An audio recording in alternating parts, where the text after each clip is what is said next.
이 시간에는 주저하는가 주여하는가라고 한 줄 가지고 주의 말씀을 함께 듣도록 하겠습니다. 제가 학교 다닐 때에 친구들이 공부를 열심히 하는지 열심히 하지 않는지 구별하는 방법 중에 하나가 있습니다. 그것은 친구가 공부하는 책의 밑면을 보는 겁니다. 열심히 공부한 친구들의 책일수록 책 밑면이 까맣습니다. 그리고 공부를 열심히 하지 않는 친구들의 책은 밑면이 그냥 하얗습니다.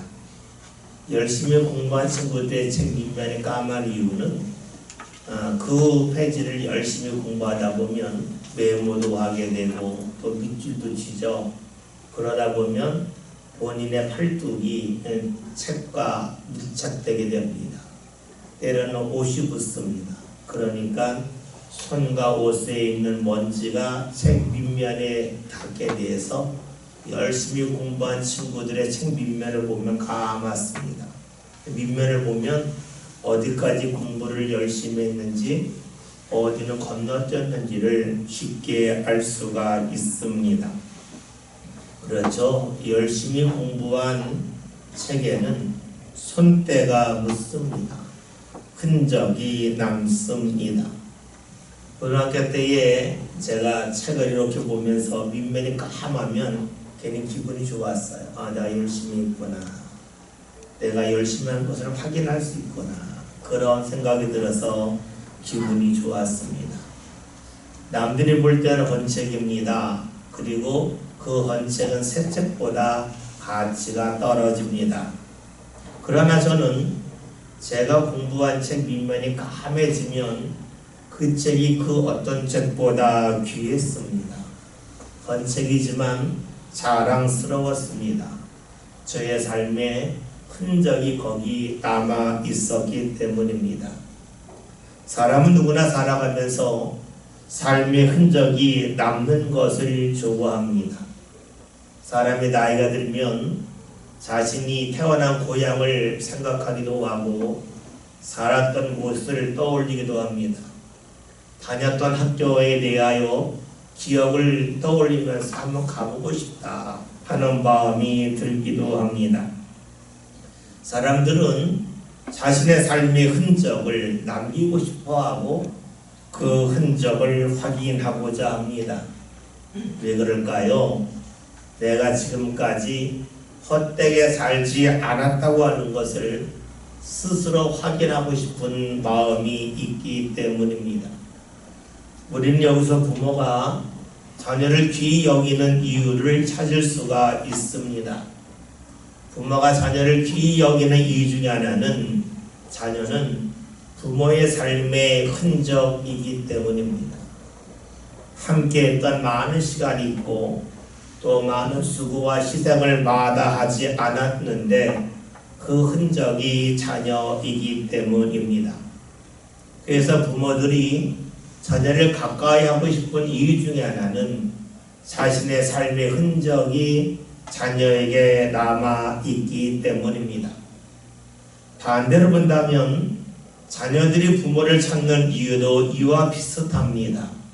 명절 때에 먼 길을 마다하지 않고 자녀들이 부모를 찾아가는 이유 중에 하나는 부모가 자신의 삶의 흔적이기 때문입니다. 그렇습니다. 사람들은 자신의 삶의 흔적을 귀하게 여깁니다. 우리가 살다가 가까운 사람의 죽음을 볼 때가 있는데 그때 슬퍼하죠. 슬퍼하는 이유 중 하나도 여기 있을 겁니다. 자신의 삶의 흔적을 직접 눈으로 확인할 수 없기 때문입니다. 여러분, 여러분이 살아가면서 어느 날 여러분의 삶의 흔적이 사라진다면 어떠하겠습니까? 크게 아쉬울 것입니다. 삶의 흔적이 사라진다고 하는 것은 자기가 수고하고 그리고 자신이 땀 흘렸던 모든 것이 사라진다는 마음으로 이어지기 때문입니다. 그리고 삶의 흔적이 사라지면 삶의 흔적이 사라진 것처럼 언젠가는 나도 사라질 거라고 하는 두려움으로 이어지기도 합니다. 그래서 사람들은 다른 사람의 삶의 흔적은 몰라도 자신의 삶의 흔적은 매우 귀하게 여기고 그것이 계속해서 남아있기를 원합니다. 만약에 누군가가 여러분의 삶의 흔적을 강제로 지워버린다면 어떤 마음이 들겠습니까? 크게 아쉬울 것입니다. 아쉬움이 크면 클수록 사람들의 발걸음은 무거워집니다.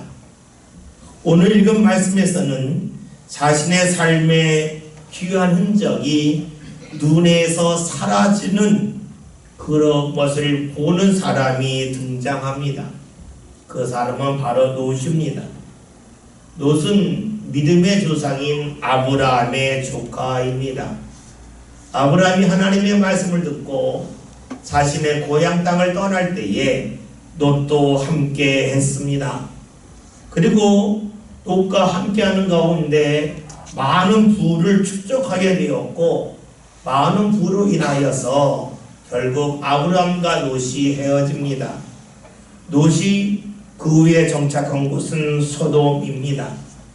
소돔은 롯에게 고향이 아닌 타향입니다. 지금부터 롯이 살았던 약 4,000년 전에는 도시가 거의 형성되지 않았습니다. 도시가 있다 할지라도 시족들이 모여 사는 그런 곳이었습니다. 그러기에 소돔이라고 하는 도시에 살았던 롯은 심한 텃세에 시달려야 했습니다. 그렇게 롯은 소돔에서 15년 이상을 살아가면서 삶의 기반을 나름대로 잡았습니다. 그런데 어느 날 롯이 사람의 모양을 한 천사를 만났습니다. 천사인지를 모르는 가운데 자신의 집으로 초대를 합니다. 천사가 자신의 집에서 식사를 하려고 하는데 소돔 사람들이 와서 롯의 집에 들어간 천사를 괴롭히고자 불러냅니다. 롯이 말리려 했지만 그의 능력으로 할 수가 없었습니다. 이때 천사들이 하나님의 능력으로 소돔 사람들의 눈을 어둡게 해서 위기에서 벗어납니다. 그 후에 천사들이 롯에게 말을 하죠. 소돔이 이렇게 악하다. 그래서 하나님이 이 소돔 땅을 멸망시킬 거다.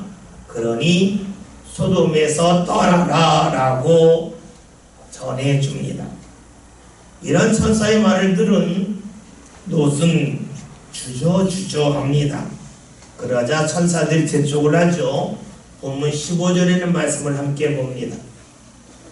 그때 천사가 롯을 재촉하여 이르되 일어나 여기 있는 내 아내와 두 딸을 이끌어내라.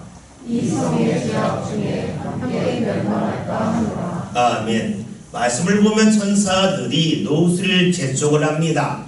재촉했다고 하는 것은 롯이 움직이지 않았기 때문이죠. 이제 소돔이 멸망할 것인데 롯은 거기서 벗어나라 하지 않습니다. 그러면 함께 멸망할 수밖에 없겠죠. 여러분, 왜 롯이 주저하고 머뭇거렸겠습니까? 천사가 전한 하나님의 말씀, 즉 소돔을 멸망시킬 거라고 하는 것을 믿지 못했기 때문이겠습니까? 그렇지 않습니다. 만약에 믿지 못하였다면 그럴 리가 없다고 반문했을 겁니다. 그런데 롯은 그렇게 하지 않았습니다. 왜냐하면 롯은 소돔성에 있는 죄를 알고 있었기 때문입니다. 그리고 자신의 집에 온 사람들을 천사들이 눈을 어둡게 한 것을 보면서 자신에게 말을 하는 이는 사람이 아니고 하나님이 보낸 천사이며 하나님의 말씀을 들음을 알았습니다. 그럼에도 롯이 소돔을 떠나지 않습니다. 발걸음이 떨어지지 않습니다. 왜 그렇겠습니까? 롯의 입장에서 보면 매우 억울합니다. 그렇지 않겠습니까? 롯이 죄를 범했기 때문에 멸망한다면 모르겠지만 롯 주위에 있는 사람들의 죄 때문에 소돔이 멸망한다고 하는 것은 그만큼 롯이 피해를 본다는 겁니다. 다른 사람이 죄를 범하였다면 그들만 멸망당하고 그들만 피해를 보는 것이 마땅하다고 여길 수 있겠지만 롯은 그들과 다른데 왜 내가 피해를 봐야 되냐 하는 생각을 할 수 있습니다. 그러니 롯은 억울합니다. 지금 롯은 소돔 땅에서 15년 동안 열심히 살아왔습니다. 고향도 아닌 타향에서 15년 동안 살아가면서 삶의 기반을 닦기 위하여 그는 수많은 애를 써야 했습니다. 그런데 소돔이 멸망한다면 자신이 수고한 모든 흔적조차도 남지 않을 겁니다. 그러니 롯의 마음이 편하지 않습니다. 롯은 지금 다른 사람들처럼 자신이 멸망당하지 아니한다고 하는 마음보다는 자신이 지금까지 수고하고 애쓴 삶의 흔적이 모두 사라진다고 하는 것에 대한 아쉬움이 더 크게 남았습니다. 그러니까 발걸음이 떨어지지 않고 집체하고 있습니다. 만약에 천사가 조금 일찍 왔다면 어떠했겠습니까? 천사가 조금 일찍 와서 소돔이 멸망할 것을 알려주었다면 롯은 자신이 수고하여 얻은 모든 재산을 처분했을 겁니다. 그리고 보석으로 바꾸거나 돈을 가지고 다른 지역에 가서 살 수 있었을 겁니다. 그런데 갑자기 나타난 천사가 이제 곧 소돔이 멸망한다고 하니까 자신이 수고한 것을 다른 것을 대체할 시간조차 없습니다. 15년 동안 열심히 살아왔는데 삶의 모든 흔적이 사라진다고 하는 그 충격적인 말씀을 듣고 그는 발걸음이 떨어지지 아니합니다.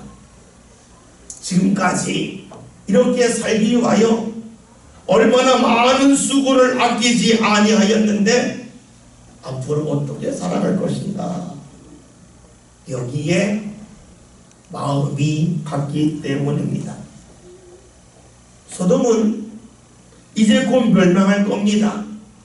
그런 소돔 땅에 살았던 롯은 하나님께서 멸망할 소돔에서 자기를 인도하시고 건져주신다고 하는 말씀을 듣고 이것은 나름대로 믿었지만 앞으로 자신을 인도해 주실 거라고 하는 믿음을 가지지는 못하였습니다. 그렇습니다. 롯은 눈에 보이는 것에 대해서는 관심을 지니고 있지만 눈으로 직접 보고 확인할 수 없는 것, 즉 앞으로 하나님이 자신을 인도하시고 그리고 은혜 베푸실 것에 대해서는 관심을 기울이지 않고 있습니다. 왜 그렇게 했습니까? 지금 하나님이 보낸 천사를 만나고 있지만 롯은 자신이 지금 가지고 있는 모든 재산, 손에 쥐고 있는 것은 자신의 능력이라고만 믿었기 때문입니다. 만약에 롯이 지금 자신이 손에 쥐고 있는 것이 자신의 능력이 아니라 하나님의 은혜라고 믿고 여겼다면 앞으로도 하나님이 이런 은혜 주실 거라고 하는 믿음을 갖고 소돔을 떠날 수 있습니다. 필요한 것이라면 지금까지 하나님이 주셨듯이 앞으로도 주실 거라고 하는 믿음이 자연스럽게 이어지기 때문이죠. 그런데 소돔에 있던 롯은 그렇지 않았습니다. 자신의 손에 있는 것은 내 노력의 결과고 내가 수고한 결과고 하나님의 은혜와는 상관이 없다고 여겼기 때문에 그것을 포기하기가 어려웠습니다. 그래서 눈에 보이는 흔적에 연연하고 있습니다. 눈에 보이지 않는 하나님의 말씀을 알면서도 따르지 못하는 이유가 지금까지 살아본 자신의 삶은 자신의 능력의 결과로만 여겼기 때문이죠. 이렇게 주저하고 지체하는 롯에게 천사가 어떻게 합니까? 16절 17절 말씀을 봅니다. 그러나 롯이 지체하매 그 사람들이 롯의 손과 그 아내의 손과 두 딸의 손을 잡아 인도하여 성 밖에 두니 여호와께서 그에게 자비를 더하심이었더라. 그 사람들이 그를 밖으로 이끌어내는데 이르되 도망하여 생명을 보존하라. 돌아오거나 들에 머물지 말고 산으로 도망하여 멸망함을 면하라. 아멘. 말씀을 보면 두 가지 내용이 나오죠. 하나는 천사가 롯과 롯의 아내와 두 딸의 손을 이끌고 성 밖으로 나가는 것과 그 다음에 저기 보이는 산으로 피하라고 하는 그런 내용의 말입니다. 우리는 여기서 하나님의 사랑을 보게 됩니다. 여러분 보십시오. 롯의 마음에는 하나님이 없습니다. 자신이 지금 소유하고 있는 것은 주의 은혜가 아니요 자신의 노력의 결과라고 여깁니다. 그의 마음의 중심에는 하나님이 없고 자신이 있습니다. 그래서 자신이 수고한 흔적이 사라지는 것에 대하여 두려워하고 있습니다. 하나님의 말씀을 들었음에도 불구하고 따르지 아니합니다. 그러한 노심에도 불구하고 하나님이 보낸 천사가 롯과 롯의 아내와 그의 두 딸의 손을 붙잡고 안전한 곳으로 인도해내고 있습니다. 하나님의 인도는 롯이 신앙 가운데 살았기 때문이 아닙니다. 롯이 바르기 때문에 하나님이 그에게 천사를 통하여 이끌어주는 은혜를 허락하신 것이 아닙니다. 그에게는 부족함이 넘칩니다. 그의 중심에는 하나님이 자리 잡지 않았습니다. 그럼에도 불구하고 하나님은 그에게 은혜를 베풀어 주십니다. 소돔에서 멸망당하지 아니하도록 이끌어주고 계신 거죠. 그렇습니다. 사람이 부족함에도 다른 말로 하면 사람이 죄인임에도 불구하고 하나님은 사랑을 베푸시고 은혜를 베풀어 주십니다. 하나님께서 사람의 몸을 입고 이 세상에 오신 분이 예수님이십니다. 예수님이 세상에 오신 이유는 예수님이 말씀하신 것처럼 의인을 부르기 위함이 아니요 죄인을 부르기 위하여 오셨습니다. 죄인을 불러서 의인이 되게 하시고 하나님의 자녀가 되게끔 하기 위하여 오셨습니다. 마치 오늘 말씀 속에서 롯이 하나님을 향한 마음도 없고 자기 중심에 자신만이 가득했음에도 불구하고 그를 포기하지 아니하시고 천사를 통하여 그의 손을 붙잡고 멸망의 자리에서 안전한 곳으로 이끌어 주셨던 것처럼 하나님이 우리를 그렇게 인도하고 계십니다. 그것이 바로 하나님의 사랑이요 하나님의 은혜이지요. 그러면 멸망할 소돔에서 떠나기를 주저했던 롯이 소돔성에서 나온 후에 안전한 산을 피하라고 하는 천사의 말을 듣고 어떻게 반응하겠습니까? 18절 19절에는 말씀을 봅니다. 내 주여 그리하옵소서. 주의 종이 주의 은혜를 입었고 주께서 그 인자를 내게 베푸사 내 생명을 구원하시오나 내가 도망하여 산에까지 갈 수 없나이다. 그렇건대 재앙을 만나 죽을까 하나이다. 아멘. 롯은 지금 천사에게 말하는 겁니다. 그렇게 말하면 안 된다는 겁니다. 지금 천사가 전한 말대로 산으로 가기는 너무 멀고 힘들다는 겁니다. 자신의 능력으로 불가능하다고 말합니다. 다시 말하면 천사가 전한 하나님의 말씀은 하나님의 말씀이겠지만 자신을 모르고 하는 말씀이라는 겁니다. 하나님의 말씀이 적절하지 않다는 겁니다. 그렇죠? 롯의 마음에는 무엇이 있냐면 다른 부분에 대해서는 하나님이 자신보다 더 잘 아시지만 나 자신에 대해서는 내가 하나님보다 더 잘 안다는 겁니다. 그러니까 하나님의 말씀이 소돔을 멸망시킨다고 할 때는 틀렸다고 하지 않지만 자신에게 저 산으로 가라고 할 때는 틀렸다, 적절하지 못하다고 말하고 있습니다. 사실 이런 마음이 롯에게만 있는 것은 아니죠. 오늘 우리들도 하나님을 믿지만 롯에게 있는 마음이 우리에게 있습니다. 롯은 우리처럼 하나님을 믿고 있습니다. 하나님의 능력을 경험하였고 하나님의 능력을 믿고 있습니다. 그렇기 때문에 소돔이 멸망한다고 하는 그 말씀을 듣고 그냥 받아들입니다. 틀렸다고 하지 않습니다. 수정하려고 하지도 아니합니다. 그런데 하나님의 말씀이 자신에게는 틀렸다라고 말합니다. 맞지 않는다는 겁니다. 다시 말해 소돔을 향해 주시는 말씀, 나 외에 다른 대상에게 주시는 말씀은 옳지만 나를 향한 말씀은 틀리다는 겁니다.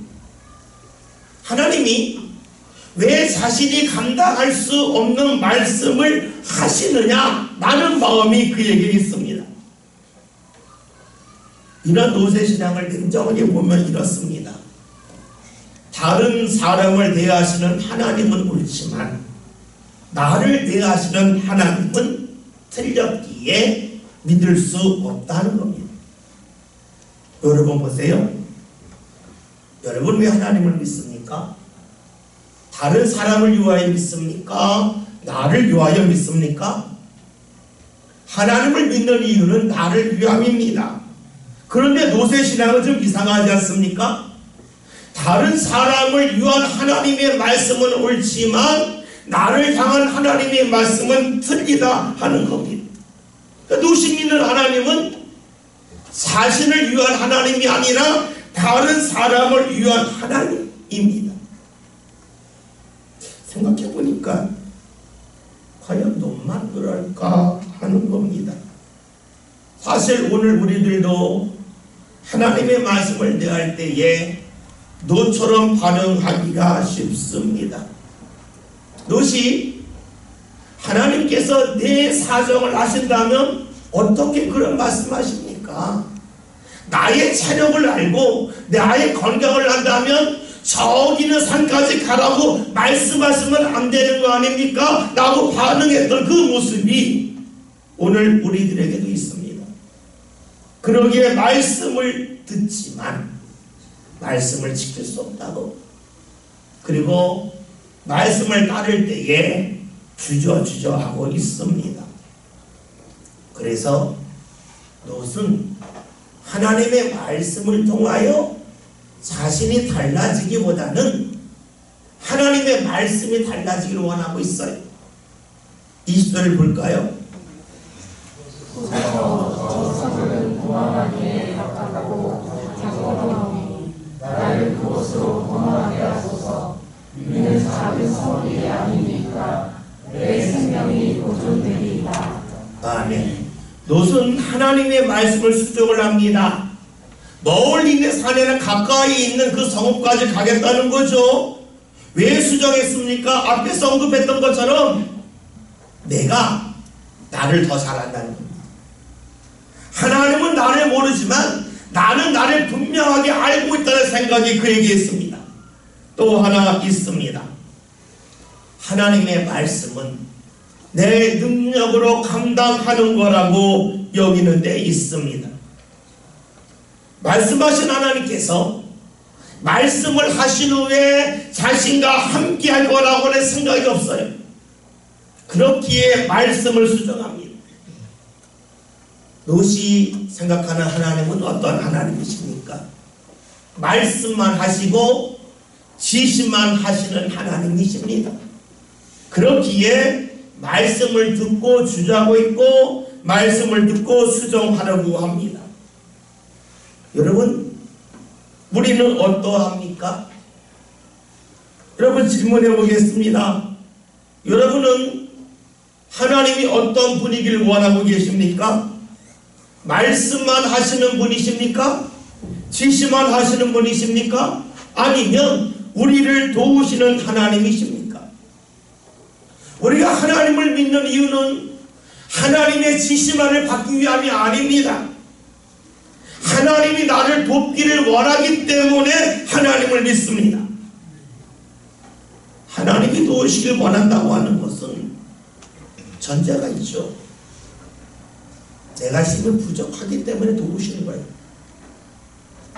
내가 힘이 남아 도는데 하나님이 도우실 이유가 없습니다. 다시 말해서 나를 도우시는 하나님을 기대한다고 하는 것은 내 힘으로 감당하기 어려운 일을 내가 하겠다고 하는 마음이 있습니다. 내가 다 할 수 있는데 도우시는 하나님을 찾을 이유가 없겠죠. 그러면 하나님께서 우리에게 돕기 위하여 무엇을 말씀하시겠습니까? 우리의 힘으로 감당하기 어려운 말씀을 주시지 않겠습니까? 그래야만 하나님이 도우시는 것 아닙니까? 그래야만 우리가 나를 도우시는 하나님을 경험할 수 있는 것 아니겠습니까? 만약에 내가 너무나 쉽게 할 수 있는 일만 한다면 하나님의 도움을 기대할 필요가 전혀 없습니다. 보십시오. 우리는 나를 도우시는 하나님을 기대하지만 너처럼 힘든 일, 하나님이 도우시고자 말씀하실 때에는 내가 할 수 없다고 거절합니다. 그래서 말씀을 수정하지요. 하나님의 말씀은 능력 있는 사람이 지키는 겁니까? 아니죠. 하나님의 말씀은 믿음의 사람이 지키는 겁니다. 왜냐하면 하나님의 말씀을 믿고 나갈 때에 능력이 부족하다 할지라도 하나님이 도우심을 통하여 그 말씀을 지킬 수 있도록 인도하시기 때문입니다. 그래서 능력이 부족해도 하나님을 믿는다면 하나님의 말씀을 따르게 됩니다. 예수님을 생각해 봅시다. 예수님이 모든 사람을 구원하기 위하여 이 세상에 오셨습니다. 그것이 하나님의 뜻이요 하나님의 말씀이었습니다. 예수님이 그 일을 어떻게 하셨습니까? 예수님이 능력이 있으니까 우리를 죄에서 구원하시고 우리를 하나님 앞으로 이끌어 주셨습니까? 아니죠. 성경을 보면 예수님이 세상에 오셔서 하나님을 끊임없이 찾았습니다. 기도했습니다. 성령의 인도함을 소망하셨습니다. 왜 그렇습니까? 하나님의 일은, 하나님의 말씀은 예수님이라 할지라도 본인의 능력으로 하는 것이 아니라 하나님이 인도하실 때에만 감당할 수 있기 때문입니다. 그렇죠. 하나님의 말씀은 내가 힘이 있어서 하는 게 아닙니다. 하나님이 도우시기 때문에 할 수 있는 겁니다. 오늘 말씀을 보면 롯이 주의 말씀에 따라 멀리 있는 산까지 가라고 할 때에 주저합니다. 왜요? 힘들기 때문입니다. 말씀을 듣고 자신의 능력으로 감당할 수 없다고 여겼기 때문에 그 말씀을 멀리하고 그 말씀을 수정합니다. 롯이 소돔을 떠날 때는 주저했습니다. 왜 그렇겠습니까? 그가 하나님이 소돔에서 건져주시는 은혜에 대해서는 인정했지만 앞으로 자신을 인도하실 거라고 하는 그 믿음을 지니지 못했기 때문이죠. 그런 노색에 천사가 말을 합니다. 21절, 22절을 봅니다. 내가 이 일로 내 소원을 들었은즉 내가 말하는 그 소문을 말하지 아니하니 그리고 속히 도망하라. 내가 거기 이르기까지는 내가 아무 일도 행할 수 없노라 하였더라. 그러므로 그 성읍 이름을 소알이라 불렀더라. 네. 말씀을 보면 천사가 롯을 더 이상 설득하지 않습니다. 그냥 네 말대로 하자라고 하십니다. 여러분, 왜 이렇게 하겠습니까? 롯이 하나님을 제대로 믿지 않기 때문입니다. 여러분, 롯이 주의 말씀을 붙잡지 않고 자신의 생각을 고집할 때에 그렇게 하라고 합니다. 옳기 때문이 아니에요. 롯이 바르기 때문이 아니에요. 롯이 그만한 준비밖에 하지 않았기 때문에 더 이상 말씀을 하지 아니합니다. 우리가 오늘 성경을 계속 읽지는 않았습니다. 22절 이하의 말씀을 보면 어떤 내용이 나오냐면 롯이 자신이 원하는 땅 수월까지 갑니다. 그러나 거기까지 가는 것이 쉬웠어요. 쉬웠기 때문에 롯의 아내가 수월 땅에 가다가 다 왔다고 뒤를 돌아보다가 주의 말씀을 지키지 않아서 소금 기둥이 되고 맙니다. 만약에 멀리 있는 산까지 가라고는 말씀도 갔다면 너무너무 힘들어서 뒤를 돌아볼 겨를이 없었을 거예요. 소금 기둥이 될 이유가 없어요. 그러나 편하게 쉽게 가고자 했던 롯의 주장으로 인하여 롯의 아내는 뒤를 돌아보고 소금 기둥이 됩니다. 그리고 하나님께서 왜 멀리 있는 산까지 가라고 했을까요? 그 이유는 롯은 알지 못하지만 롯의 두 딸들이 만날 배우자를 만나게 하기 위하여 먼 곳까지 가라고 하셨어요. 그러나 롯이 자신의 주장대로 가까운 성읍에 가는 가운데 롯의 두 딸들은 좋은 배우자를 만나지 못합니다. 무엇을 말할까요? 하나님이 가라고 하실 때에는 이유는 모르지만 베푸실 은혜가 있기 때문에. 그런데 롯은 하나님이 베푸실 은혜는 전혀 생각하지 않고 내 능력으로 어디까지 할 수 있을까? 여기에 초점을 맞춰요. 하나님이 도우실 거라는 기대가 없어요. 그 결과 롯은 수많은 것을 잃고 맙니다. 말씀을 듣고 주저한 결과입니다. 여러분, 하나님의 말씀은 때로는 힘듭니다. 어렵게 다가옵니다. 이럴 때에 롯처럼 반응할 수 있습니다. 주저할 수 있습니다. 그러나 때로는 주의 말씀이 힘들기 때문에 주님의 도우심을 구하면서 주여 하면서 주님 앞에 기도하고 주를 찾을 수 있습니다. 여러분은 어떤 하나님을 기대하십니까? 말씀만 하시고 지시만 하시는 하나님이십니까? 아니면 나를 도우시고 나와 함께 하시는 하나님이십니까? 우리가 물건을 살 때에 좋은 회사 물건이 있고 좋지 않은 회사의 물건이 있습니다. 차이는 간단합니다. 좋지 않은 회사는 물건만 팝니다. 좋은 회사는 물건을 판 후에 서비스를 잘해줍니다. 사후 관리를 해줍니다.